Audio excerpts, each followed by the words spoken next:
right, so welcome to another fantastic Faena Rose event. Tonight we're here to do an important conversation with Daniel Franklin. Daniel Franklin, the one and only. And what are we discussing? The World Ahead 2026. And where are you from?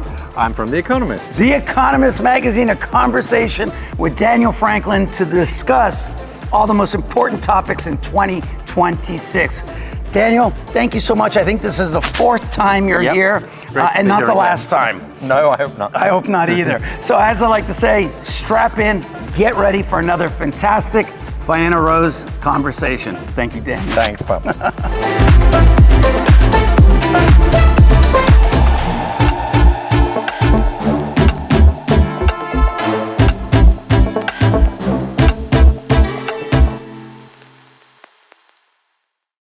So let's get started. We're really excited about tonight. Tonight, you know, we started a new year. It's 2026, and there are so many dynamics at play in the world in which we live in.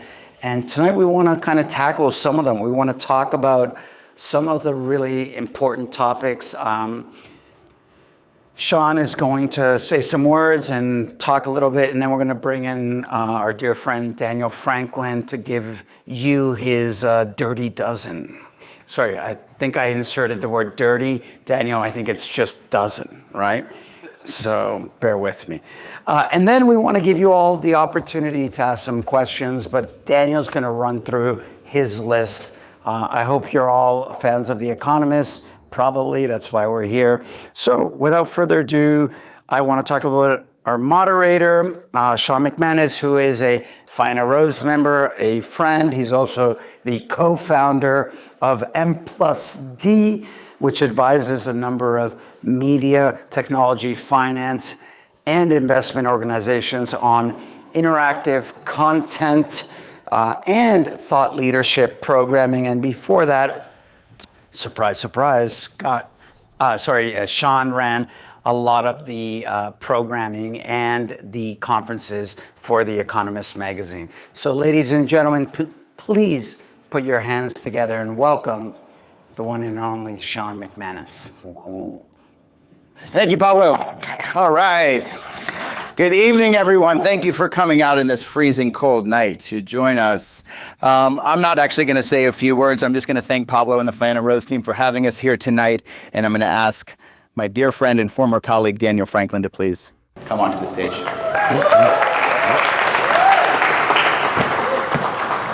Welcome. Well, hi. Fine. It is such a privilege to welcome my friend and former colleague, Daniel Franklin, to examine the world in 2026. Daniel, the first time you were here at Faena, we were talking about the world in 2018, which was halfway through a Trump administration, and 8 years later, here we are again.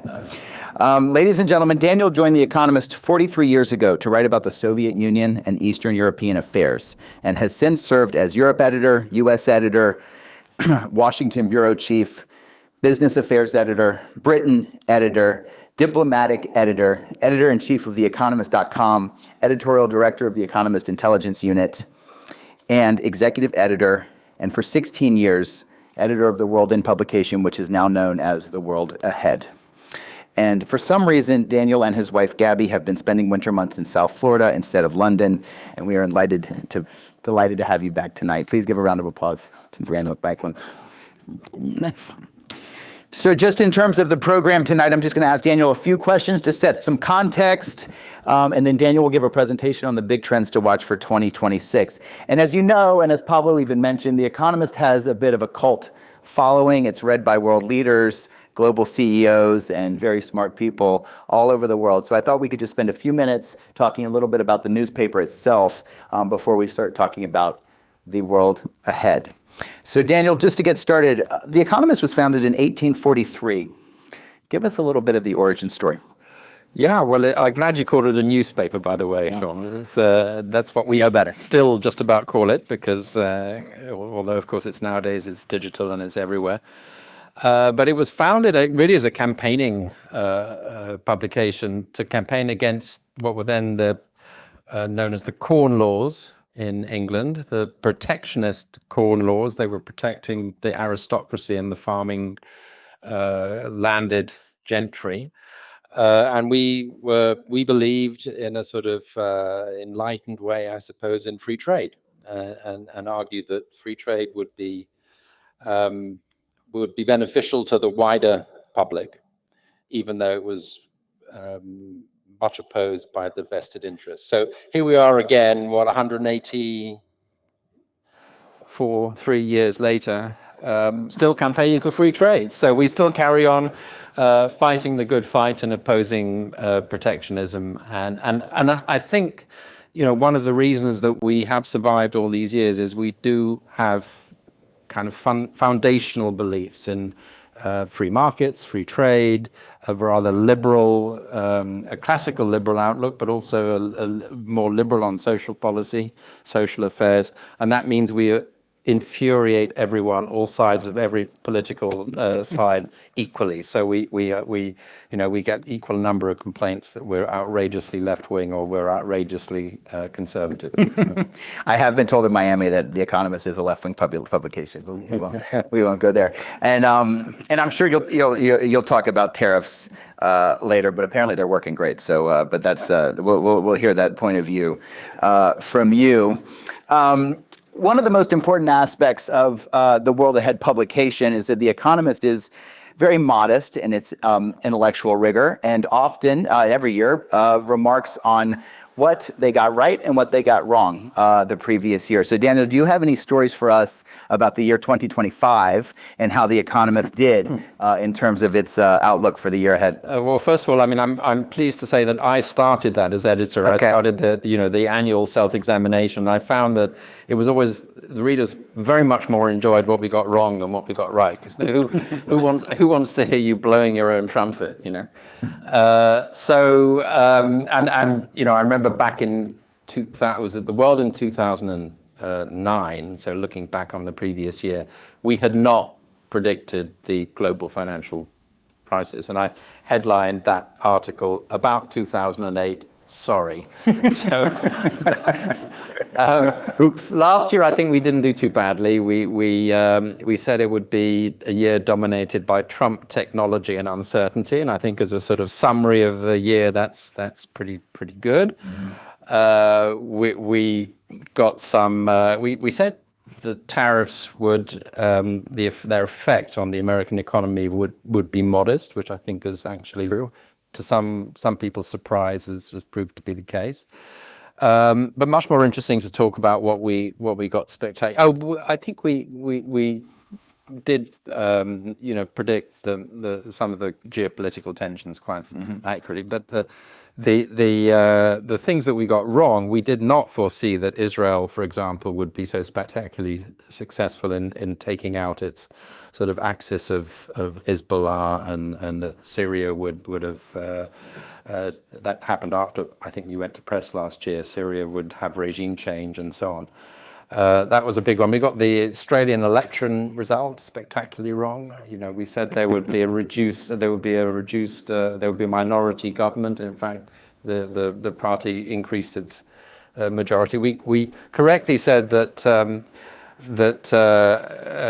Trudeau would realize he couldn't be re-elected in Canada, but we didn't expect that he would be replaced and that his party would come storming back. So there's always wonderful surprises. Well, Justin is living his best life, and the current president is someone you know very, very well, Mark Carney. So, Daniel, and I know Pablo mentioned the disruptions happening across Hollywood due to a lot of the age of AI that we've entered quite recently, the new age of AI. What is AI doing for the journalism at The Economist? What's it doing for the business model of media as it affects The Economist specifically? And how is it affecting kind of the organization as the executive editor of how you hire and fire? Yeah, well, I mean, waves of technology have affected us absolutely enormously. When I joined all those years ago, it was essentially just a weekly print publication. If something happened today, now on a Thursday, you couldn't write about it. I mean, it did happen. Big news back home in Britain. One of very senior member of the Tory Conservative Party defected to the populist Reform Party of Nigel Farage. You couldn't do anything about that. You'd have to wait till the following week today I had to jump on the story, edit a new story, which was up within hours. We adjusted other stories that we have. So it's basically no longer a weekly, although it does come out in a weekly printed form. And so we've had a pretty fundamental digital transformation. Also doing a lot of video. You may have seen some of our insider videos that often feature big interviews. Last week, the editor-in-chief, Zanny, had an interview with Netanyahu. And AI is the latest and possibly the biggest wave in all this. I think it's quite hard to predict, as with so many things with AI, exactly what it's going to transform, but we're very aware it's going to change a lot. It's already changing the way that we work internally. A lot of efficiencies for people who do our amazing infographic. We do we generate summaries of articles using AI. We then look at them as editors to make sure they're not hallucinating, Right. not saying anything stupid, and then we then publish them. So that's a tremendous, we use it for research, for checking. We've got, and we have a lot of projects going on to see how we can use it intelligently while always keeping our human judgment. But I think it's a huge question, not just for us, but for media generally, how this will transform the media landscape, which I think it is bound to inform how people consume media, which has changed fundamentally in all these years I've been there. We shall see. So I'm going to let Daniel give his presentation on the world ahead, but I did want to do a little bit of research just to point out to this audience that despite the fact that The Economist is such a fancy British publication, it does actually care about Miami. And these are some fairly recent stories from The Economist, obviously pointing out that the new mayor of Miami, first female mayor in 30 years, was elected. The Economist saw fit to cover that. There was a great, obviously, the story of sort of what's going to happen in Cuba with the president is something that is sort of a headquarter here at Little Havana.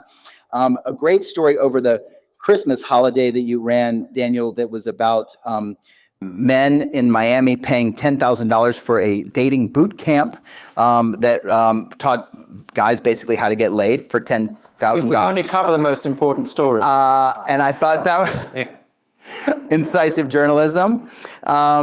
This is a story that actually from a while back. It's from 2017, but I remember we had you here around that time, and it's about how Miami has great parking garages. It does, actually. Beautiful. It's true. I mean, maybe you're too familiar with them here, but when you come from outside and you see these are architectural, really fascinating buildings, and very striking because not every city does this. Yes. It's unusual. So there's a lot to learn from Miami in terms of parking. And then, of course, a sad story, but I have to say, I mean, the headlines, I mean, so it's about how basically the Brightline leads the industry in deaths on the tracks. And so it's not a very safe train for people, apparently in Florida, who just are always kind of crossing the tracks at the wrong time. But of course, the headline there, I don't know if you call that the subhead, but, blood on the tracks, is the headline from The Economist. So anyway. It is. I mean, the Brightline is, I have to say, I mean, the piece actually makes this clear. Brightline is a great thing. It's great. It's a wonderful and an example that, one wishes more American areas had this high-speed, frequent train. It's wonderful, but I was shocked at how many accidents there are. How many accidents? Yeah, I know. Florida beating California to high-speed rail, so that's another story. But It's anyway, about investment in the safe crossings. it's the same. That's aspiring to that. Anyway, thank you. Please give a round of applause and the world ahead.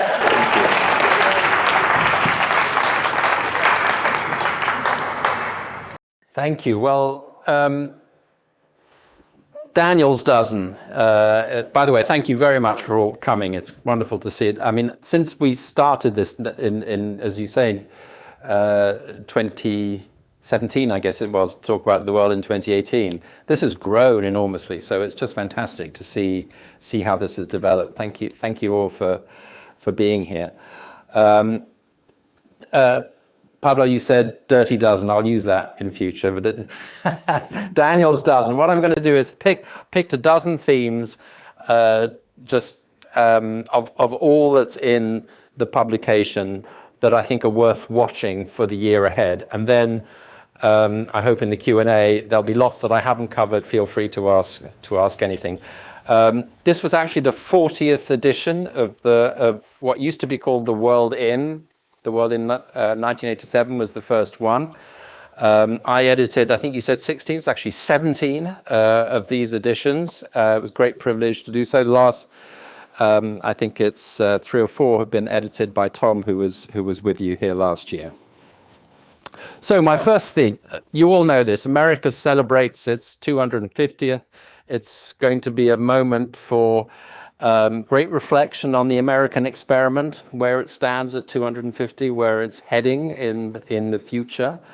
And of course, where it stands right now as a country is deeply divided, and there will be different narratives about American history, different interpretations about the American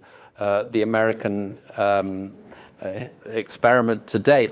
There's even going to be a wrestling ring erected on the White House lawn, apparently. So, that's going to symbolize the state of play at the moment.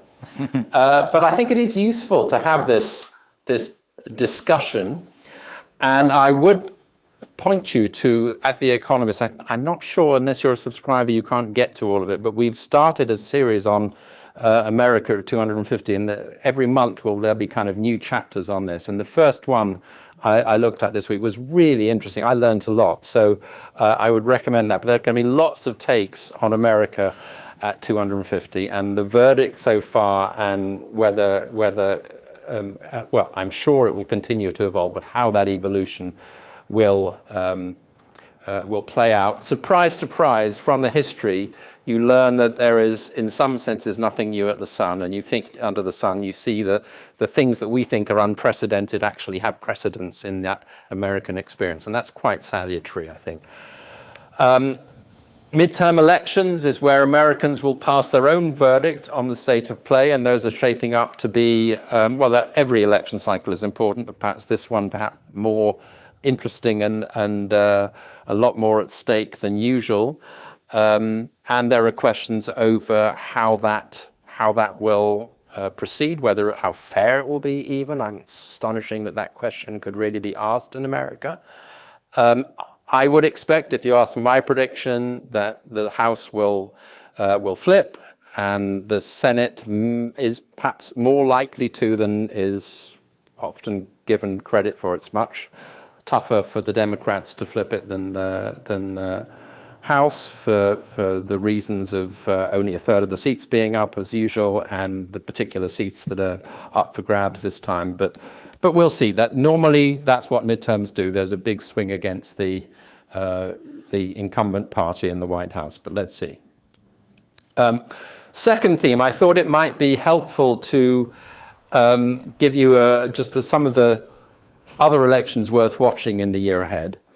And it's not a huge year for elections. That was actually 2 years ago. There was a biggest ever year for voting.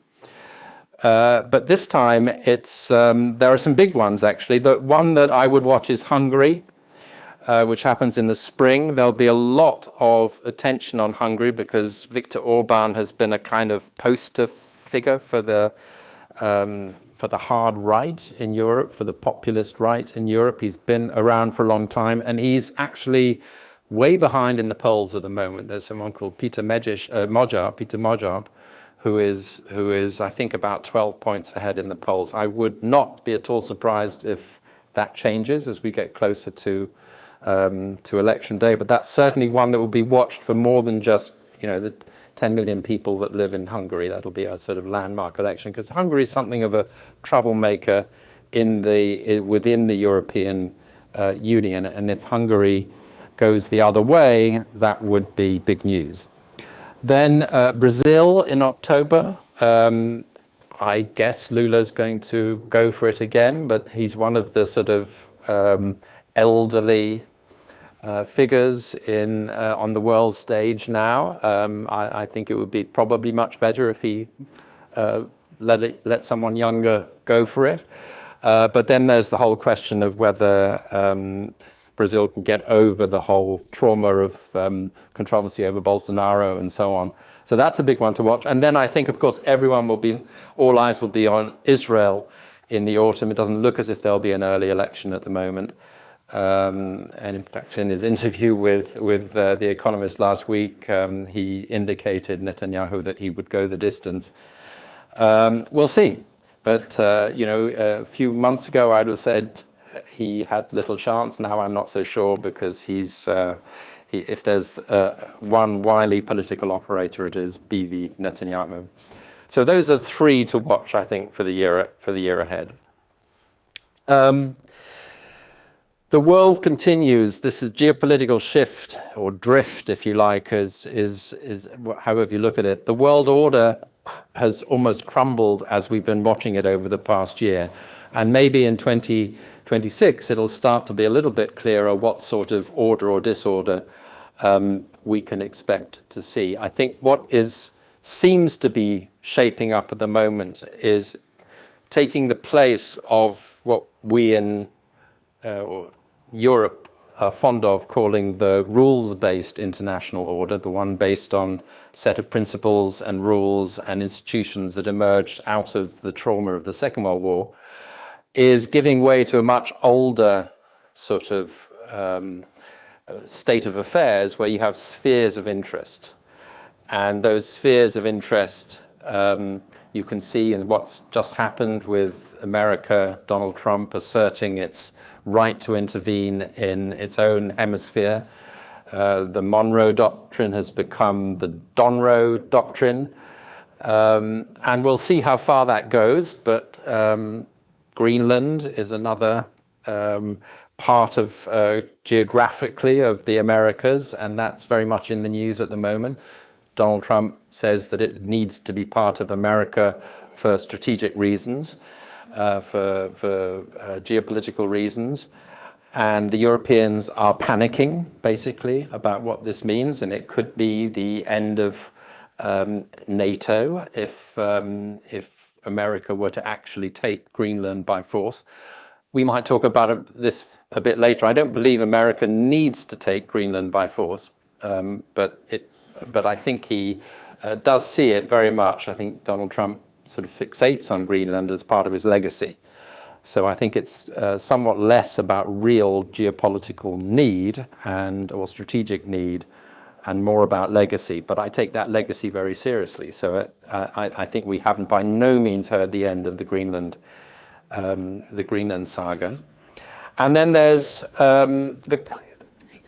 not only geographical areas. So China is the great power in Asia. Russia threatening to assert itself in more parts of Europe.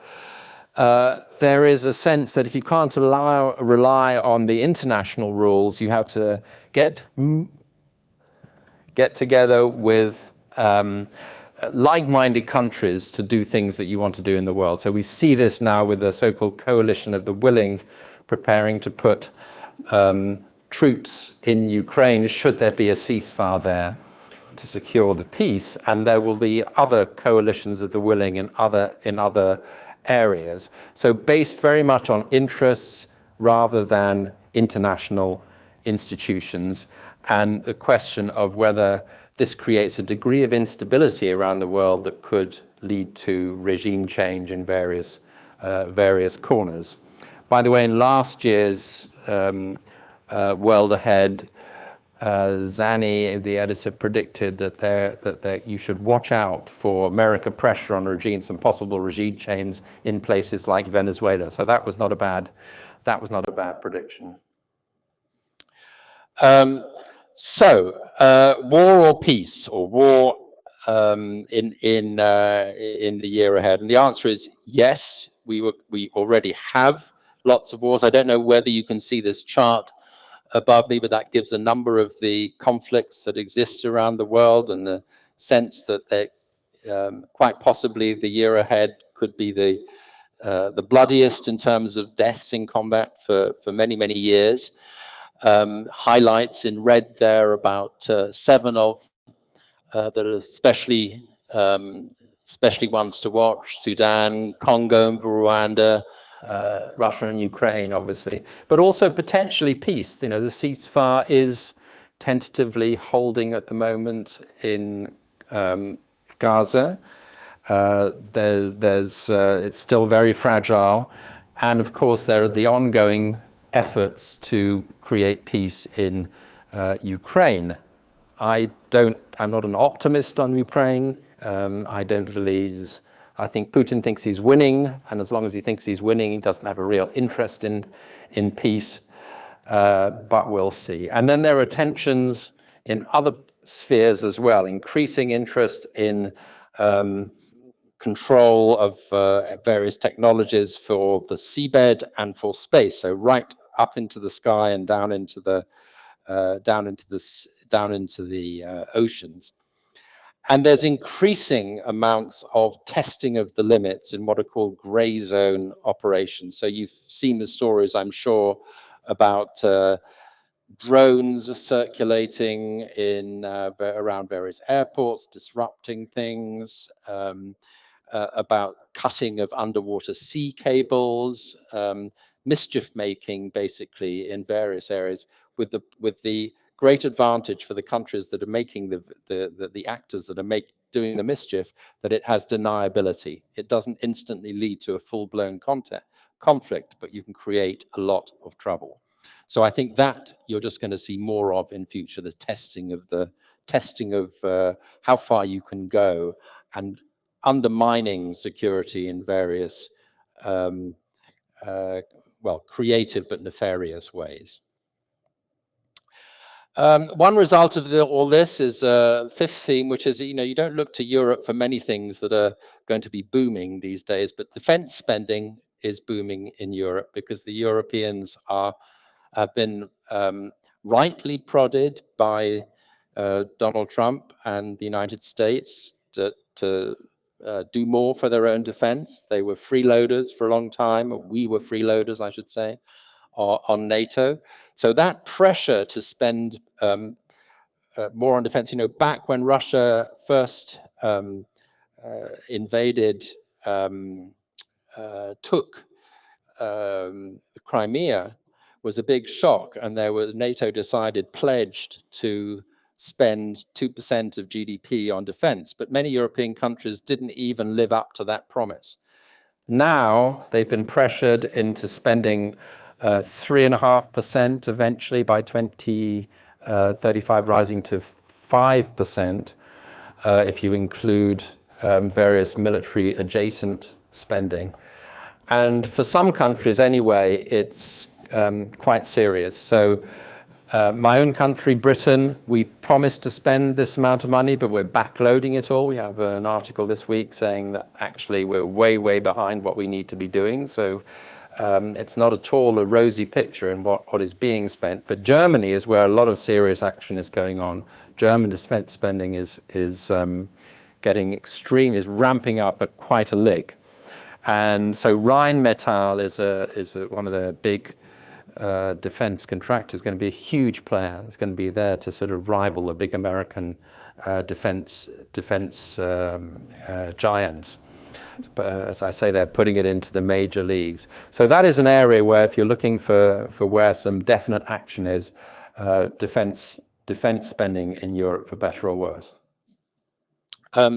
China, I think, spies opportunity in this fluid world, particularly presenting itself as the reliable partner where others are becoming less reliable, and particularly to what's sometimes called the global South. It makes a case, which I think very successfully, to countries, poorer countries in the South, that China is their friend, doesn't impose burdensome conditions on them doing trade and business with them, and it's more dependable, less unpredictable than particularly America these days. And so far, China is doing, I think, quite a good job in boosting its reputation around the world. Africa is part of obviously the global south, and it's having to go through a big challenging transition because aid budgets from the West have been dramatically slashed. There's been not only the cuts in US aid that were instituted under Donald Trump and with the Doge program pretty much destroying that huge amount of aid that went to Africa, but it's also being replicated on a smaller scale. In my country, we've made big cuts, partly to make way for more defense spending, and Britain was a big supplier of aid, and the same is true around many of the big Western donors. So Africa is having to rethink its development strategies and programs, trying to get aid, trying to get support in different ways. I think there's a really difficult transition here, but ultimately it may be, has the potential to be a better thing for Africa, less dependency, more independence, more creativity. But this matters. This matters if you're taking a longer term view. I'm looking at just 2026, but if you take a longer view, where is the big demographic shift in the world going to happen? It's Africa. Africa is the area which is going to be putting on a huge share of the world's population in the next decades. So getting Africa working, absorbing, benefiting from this, what should be an advantage of having a young, dynamic workforce is one of the great and most important challenges for the future. So you would expect me from The Economist to talk a little bit about the economy, what's going to happen. There are 4 essentially huge experiments going on in the world at the moment. Tariffs, which we talked a bit about in the introduction, the effective American tariff, not quite as big as was promised or announced on Liberation Day, but still a huge rise compared with where America was. Various other forms of protectionism spreading around the world. Attacks on the independence of central banks, most visibly and very topically now against the Fed. We've seen the accusations against Powell and the response, and also the sense of threat among other central bank heads, who have some of whom have voiced their concern about this. Immigration in America, controls on immigration, reductions in immigration. You're seeing not quite as dramatically, but very similar trends in Britain as well, and in Europe actually quite effectively limiting the amount of immigration. But what does that do to the labor that has been relied upon for to help drive the American and other economies over the years? And runaway budgets in many, many countries, deficits, huge amounts of debt. So this is all, I think, each one of those has the potential to cause a mini or potentially quite a major crisis, whether in the bond markets, out of panic, or whether through the impact of tit-for-tat protectionism, or through just bad monetary policy because it's politically, increasingly politically influenced, and the reaction in the markets and the bond markets to that. Will there be a crisis in the year ahead? Well, predicting when it happens is a fool's game. I wouldn't be a journalist if I could do that. I'd be in the markets. But I think you have to worry that at some point, if there is some sort of correction, big correction, it will be one of the most well-flagged, well-foreseen crises in history. Everybody will turn around and say, well, I told you so. Couldn't last. This was bound to happen. Might well not happen. I mean, you can lose an awful lot of money by by underestimating the resilience, in particular, of the US economy, which has performed incredibly strongly and continues actually to perform incredibly strongly despite a lot of the strains that are put on it. However, the economists will continue to champion the cause of free trade. You can be sure of that. That's one safe prediction for the year ahead. And this is ninth theme is a bit related to that. It's sort of the AI boom. Will there be a bust or a backlash to it? Well, you know, these enormous quantities of money that are going into AI investment, extraordinary amounts that perhaps in some sense defy common sense. Hard to see that the returns will really come from it, but it's a huge bet that this really is a transformational technology. I firmly believe it is a transformational technology, but whether it transforms in the way that this money is betting on, or whether it will hit problems or be less instantly or quickly transformative, those I think are very, very big questions. So if that bubble bursts, and it could well do so, that will also be one of the most predicted bursting of a bubble. I think what you will see, and you're already seeing, is growing concerns about jobs, that many jobs will be lost. Concern in particular, I think this is perhaps the most justified area of the concern, that people will worry that the entry-level jobs for careers that once were most promising careers will no longer be as widely available. So your children coming out of university might struggle to find the kinds of jobs that you found when you were going through the same stage in life. And there's just much more caution about hiring in some of these areas, because firms think, well, we can do a lot of this, we'll be able to do a lot of this through AI, and we're going to hold back from doing it. So I don't take those fears lightly, but I do think that overall, and I absolutely think that there will be a lot of disruption through AI in all sorts of areas that have hitherto perhaps not faced as much disruption from waves of technologies in the past.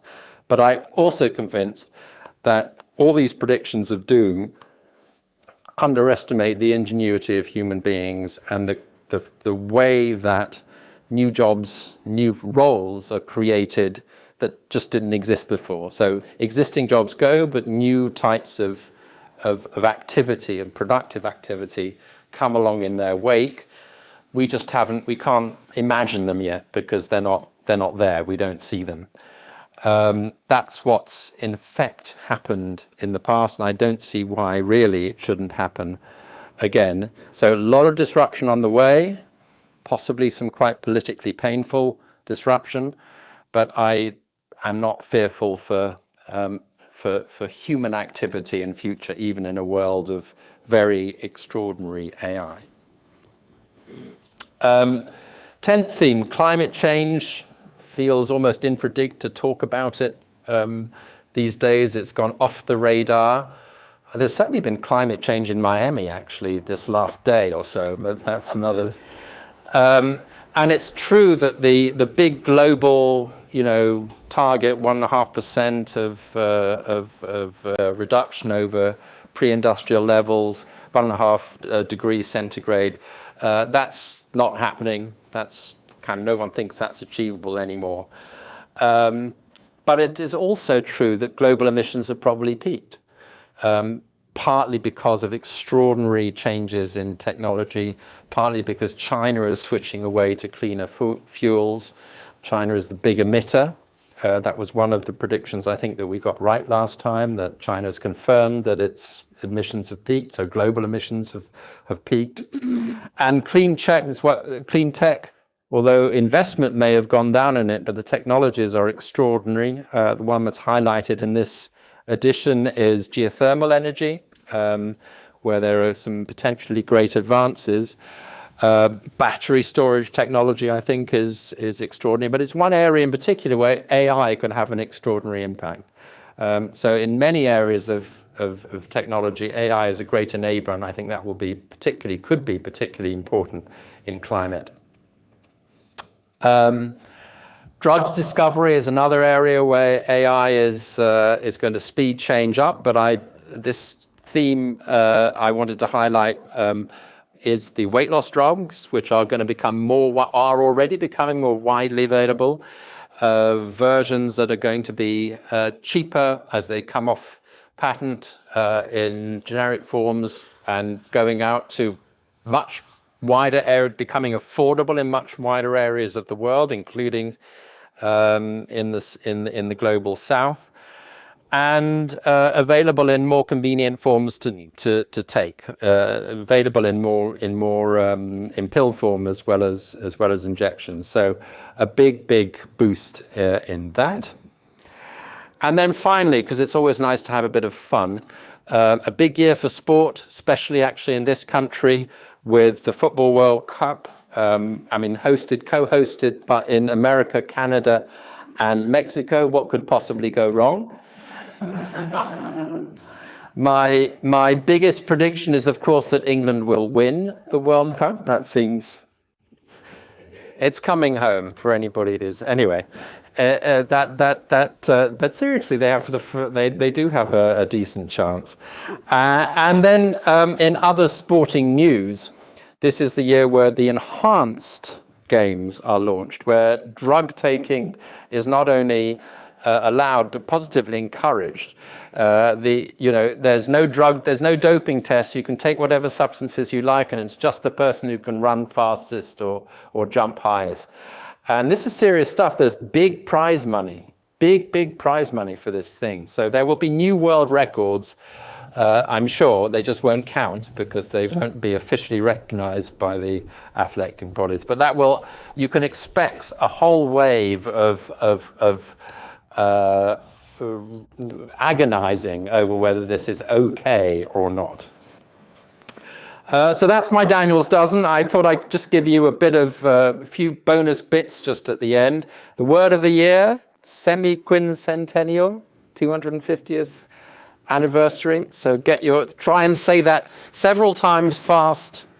And if you can manage that, you know that you're safe to drive home. Numbers of the year, 80. Donald Trump has his 80th birthday, June. 93 is not the oldest world leader. That honor falls to Paul Biya, who is the president of Cameroon. Will be 93 this year on February. Well, he's next month, actually. And then finally, one that's already happened, the Golden Globe goes to a podcast. You may have seen that. And I think that just goes to show, because it went to Amy Poehler's podcast, that the prizes, the most deserving, won't necessarily win the best prizes in the year ahead. The winners won't always be the ones who most deserve it.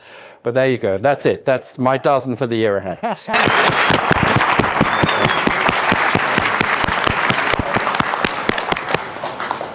And then I left a lot of things out. So any questions about anywhere that you have, I'm happy to. Yes. Thank you. You mentioned that The Economist was founded on promoting the principles of free markets, and I'm wondering if you would agree, pursuant to your point 8, that there's kind of a crisis in the world, even in the most capitalist country in the world here, of support of free markets, both on the populist right and left. So do you agree with that? And then, if so, kind of what do you think the path from here is, not just in 2026, but over time? Does this reach some tipping point? Do we revert back? Does it get more extreme? And how do you deal with that? Thank you. Yes, I think it's not entirely simple. That it's in certain areas the markets work very well, but there's much more intervention from both left and right in the markets, and I think I would say that was very damaging. If it leads to a complete crisis, then you might have a tipping point where it swings back. But at the moment, that doesn't seem to be what is actually happening. I think much more plausible is that it just leads to slower growth than would otherwise be possible, and less widespread wealth than would otherwise be the case. So I expect this is a slow-moving a slow-moving crisis if it's a crisis. And the answer to it is, I think, partly to make the case continually, as we've done for 183 years. It's much more interesting to be in opposition to what's going on than to when everybody's agreeing with you. So I think those of us who believe that freer markets are the way to go need to carry on making that case in a very measured and reasonable way. And eventually, I think there will be attention paid to it. But as the history shows, it's never something that is definitive. There will always be reactions to it. So I think the pendulum has swung quite far in one direction. I hope it will swing back. You do have interesting examples, and Argentina is a good case study right now of a very radical reaffirmation in a country that has had an absolute disaster of an economic record since it was, a century ago, the 5th biggest economy in the world, downhill for more or less a century now, trying with a radical belief in markets to bounce back. So that will definitely be one that is worth watching closely. If that experiment comes off, I think that will be a poster child for the free market. Daniel, you have a question on the far right. Yeah, well, I'm not far right with the questions. Politically speaking, on it. So to kind of follow up on the question on Iran, someone that has been actively involved with the opposition, can you hear me? Okay. As someone that's been actively involved with the opposition against the regime, I think I can speak firsthand towards what we feel like the Western press has been doing for the past 47 years when it comes to Iran, and kind of linked a little bit to what's going on with Israel. Even your colleague today, when she interviewed Crown Prince Reza Pahlavi, you could see the disdain in her face, at least I thought, when she was asking the question. I mean, it was patronizing and condescending to the point that she was asking him, everyone in Iran supports you. And he had to turn around and say, well, name me one leader in the world where everyone in that country supports him. So question is, why do the Western press continuously push the reform concept of Iran, where pretending that this regime can reform, when reality has shown that it's incapable of reform? And at what point, like the same press that 50 years ago was calling Khomeini the Gandhi of the Middle East, are today, in our mind, still defending the infrastructure that is the Islamic Republic. And, I mean, maybe I'm biased. I think I am probably a little bit, but I think it's, warranted. And just now you said, well, I don't think there's going to be regime change in Iran. Like, it felt, that's your opinion. Obviously, you're entitled to it. I think I said I wasn't sure that there would be, but I can play it back. It was unlikely, or something to that effect. It was like dismissive. No, I would disagree with that. I'll not discuss it. Attention. Yeah. Just want to, give you my point of view. It's a very sensitive time, and obviously, No, what I think, or what I said and what I meant to say, in case if I didn't say it, is I think there will probably be a change at the top. Whether that leads to a fundamental change of regime. I mean, in the same way that in Venezuela, obviously, there's clearly been a change at the top. There should be a change to the democratically elected leadership in Venezuela. But the forces that are in control of the country remain very strong, and unless something else happens, they're not going to go away quietly. You've seen in the past week, tragically, that the forces who remain in power in Iran are prepared to be incredibly brutal in order to remain in power. So who knows? What could easily be a revolutionary situation. There's clearly a massive desire for change in the country. As I understand it, and I'm not an expert in Iran, but as I understand it, the opposition is not as organized as might be desirable, but you say you were involved in it. It might be more organized than I am aware, and that is a difficulty. That what will come next is not entirely clear. But I would wholeheartedly desire it. I mean, let there be no mistake. I think it could be transformative for Iran and for the wider world as well.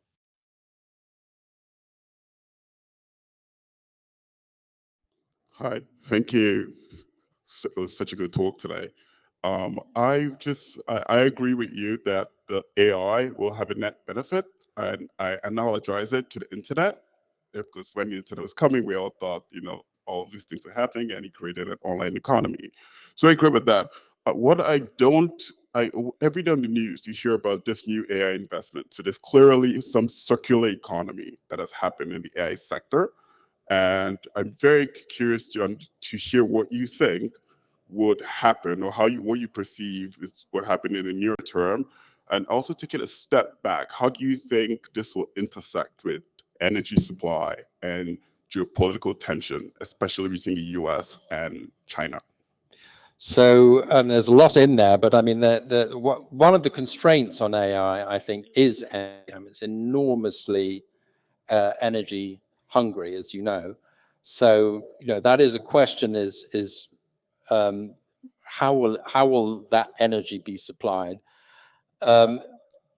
If there is some sort of correction on AI, this investment that's gone into it won't be wasted. It won't be a sort of money that's gone into absolutely. It's not as if it's useless technology. It just might not be as productive in the time frame that people who are investing all this enormous sums of money are hoping. But there is an arms race going on to be ahead in this.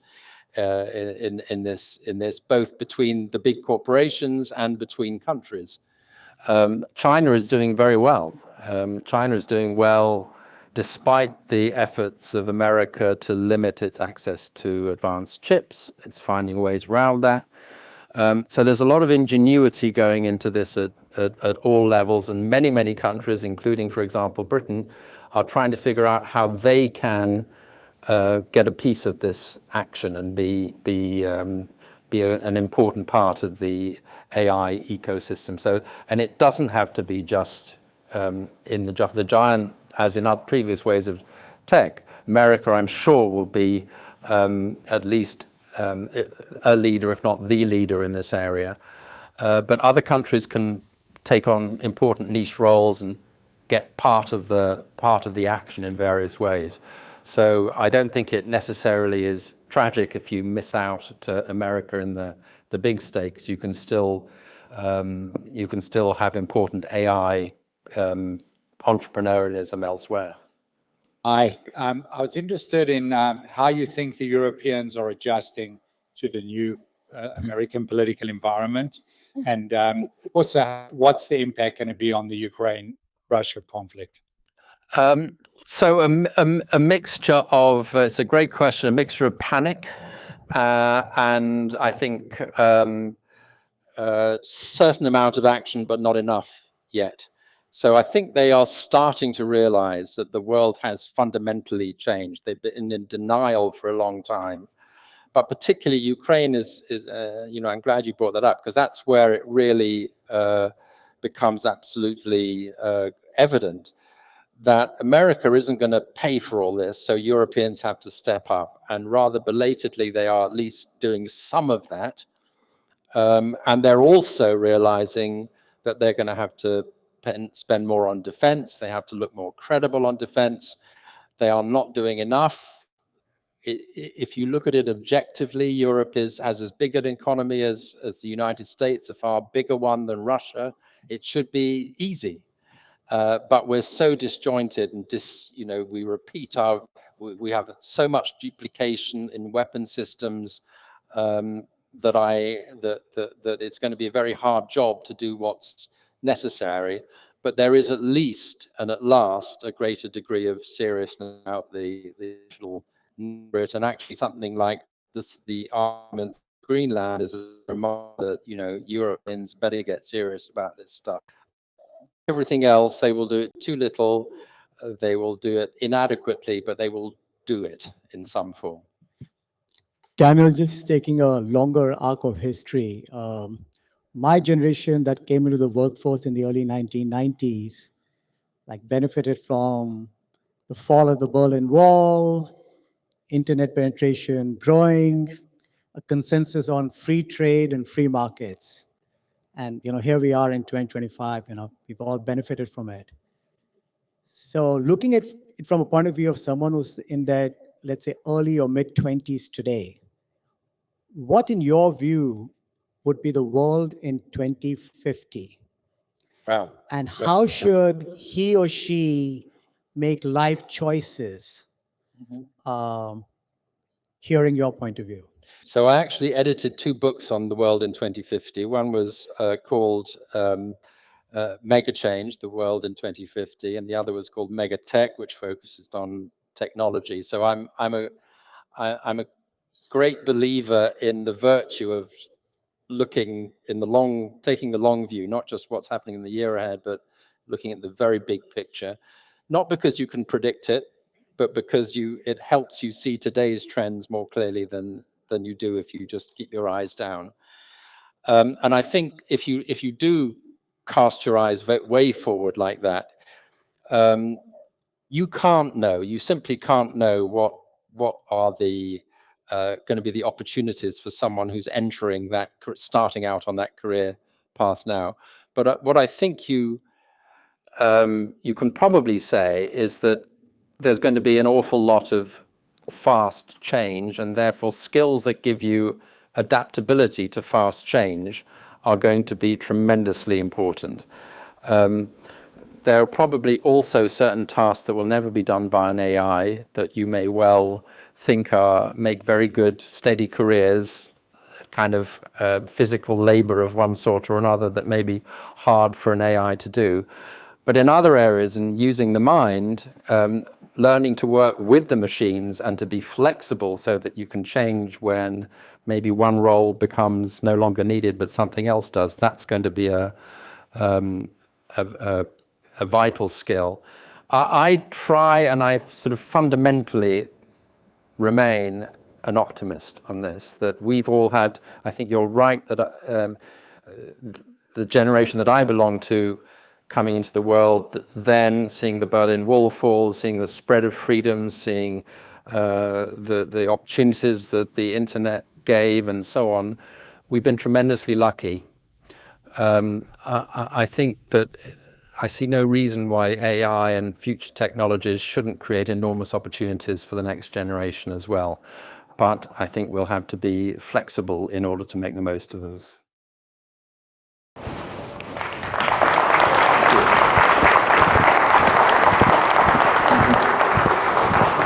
Daniel, thank you. Thank you for your insight, your perspective. And I want to thank you all for coming tonight to being part of this conversation, because I think this conversation is really important, right? Regardless of where you are, I think us having a conversation about this is incredibly important. And thank you. Welcome to 2026. Thank you, everyone. Hope to see you next week.